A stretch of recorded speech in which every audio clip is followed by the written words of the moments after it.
Srikalahasti municipal commissioner Bhavani ప్రసాద్పై చర్యలు తీసుకోవాలని శ్రీకాళహస్తి సన్నిధి వీధికి చెందిన ఆర్డి శ్రీధర్ డిమాండ్ చేశారు. మంగళవారం తిరుపతి ప్రెస్ క్లబ్లో కుటుంబం సభ్యులతో కలిసి మాట్లాడారు.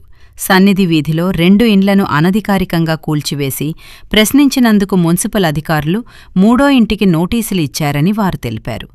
ఇంకా తమను బెదిరిస్తూ ఇంటి ముందు గుమికూడి దుర్భాషలాడ్డటం, గేటుకు తాళం వేయటం వంటి ఘటనలు చోటు చేసుకున్నాయని ఆరోపించారు. సీడీఎం ఏకు ఫిర్యాదు చేసినప్పటికీ ఫలితం లేకపోయిందని, ఎమ్మెల్యేను కలిసినా న్యాయం జరగలేదని వాపోయారు. జేసీబీలతో ఇళ్లను కూల్చే ప్రయత్నం చేస్తే అగ్నిప్రమాదం జరిగే ప్రమాదం ఉందని, ప్రభుత్వం వెంటనే జోక్యం చేసుకుని తమకు న్యాయం చేయాలని బాధితులు డిమాండ్ చేశారు. చేయాల్సిందిగా కోరుతున్నాం. ఎందుకంటే ఇన్ని అరాచకాలకి ఎవరు పాటుపడలా. మేము 50 ఏళ్లుగా కాళహస్తిలో నివసిస్తున్నాం. ఇంతవరకు మా చిన్నప్పుడు మా తాతల కాలం నుంచి ఎవరిని ఇంత కఠినంగా చూడలేదు. ఒక రాక్షసుడిలాగా ప్రవర్తిస్తున్నాడు. రాక్షసుడన్నా కనికరించి వదిలేస్తాడేమో, మున్సిపల్ కమిషనర్ వదలడు.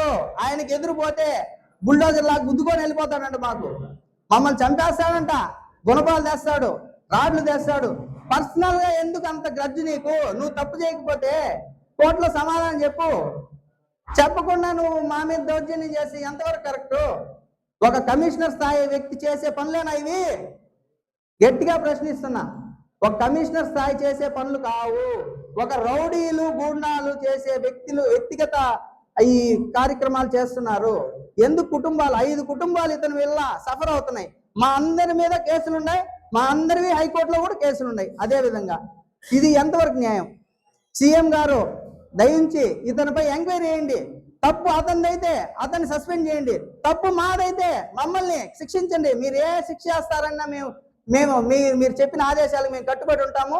ఆల్రెడీ ఈరోజు విజయవాడ బయలుదేరుతున్నాం మీ అపాయింట్మెంట్ కోసం. మీరు ఎన్ని రోజులు అపాయింట్మెంట్ ఇస్తారో మేము ఆడే కూర్చునేస్తాం. మా ఫ్యామిలీ మొత్తం వస్తున్నాము. ఆడనే కూర్చొని మీరు ఎప్పుడు ఇస్తారో మా బాధలన్నీ మీకు చెప్పుకోవాలి. మేము కలెక్టర్ గారికి కూడా పెట్టాము, ఎన్నోసార్లు పెట్టాం, రెస్పాన్స్ లేదు. ఇప్పుడు ఆర్డీఓ గారికి చెప్తే మీది ఎంజాయ్మెంట్ పట్టా అంటాడు. ఈ గవర్నమెంట్ డాక్యుమెంట్స్ ఏంటివి? ఇవి మీరు ఇచ్చిన డాక్యుమెంట్సే కదా. మేము లక్షల రూపాయలు పెట్టి మీకు పన్ను కడితేనే కదా మాకు రిజిస్ట్రేషన్ చేస్తారు. ఇది ఎంతవరకు కరెక్ట్ అండి? ప్రాణాలు తీసేస్తారా మమ్మల్ని గవర్నమెంట్ ఆఫీసర్లు?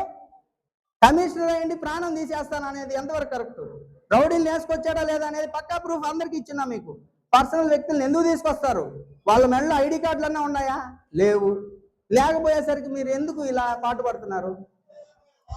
నేను సూటిగా అడుగుతున్నా. ఎమ్మెల్యే గారికి ఇది చెడ్డ పేరు తెస్తున్నాడు. అతను ఏం ఆశించి చేస్తున్నాడో కమిషనరు నాకు అర్థం కావడం. ఇంత అరాచకం ఇన్ని రోజులుగా ఉన్న కమిషనర్లు ఎవరు చేయలేదు.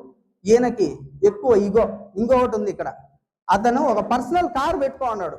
అతను ఆ పర్సనల్ కారు వయా పిచాటూరు మీద ఎందుకు వెళ్తుంది? చిత్తూరుకి ఏమిది రవాణా చేస్తున్నావు? దాంట్లో కమిషనర్ అని ఎందుకు వేసావు పర్సనల్ కారు? ఆల్రెడీ మీకు ఫోటోలు ఇచ్చున్నా. ఆ కారులో పర్సనల్ గా ఏం వెళ్తుంది? రవాణా పోతుందా లేకపోతే ఇంకేమన్నా పోతుంది? హైవేలో పోవచ్చు కదా, చిత్తూరుకి పోదు. పిచాటూరు రూట్ లో పోతుంది. భయ్యా పుత్తూరు మీద యాడికి వెళ్తుంది? నెలకు ఒక రోజు నీ కారు ఆడికి ఎందుకు పోతుంది? సునీల్ అనే వ్యక్తి ఎవరు? ఫోన్ నెంబర్ ఇవ్వమంటారా? ఫోన్ నెంబర్ ఉంది, అన్ని ప్రూఫ్లు ఉన్నాయి. అతని మీద ఎంక్వైరీ చేయండి.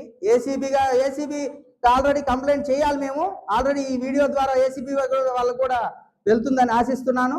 కాబట్టి మా కుటుంబ సభ్యులతో మాకు కోర్టులో వేసిన వాళ్ళతో కూడా మీరు మాట్లాడచ్చు.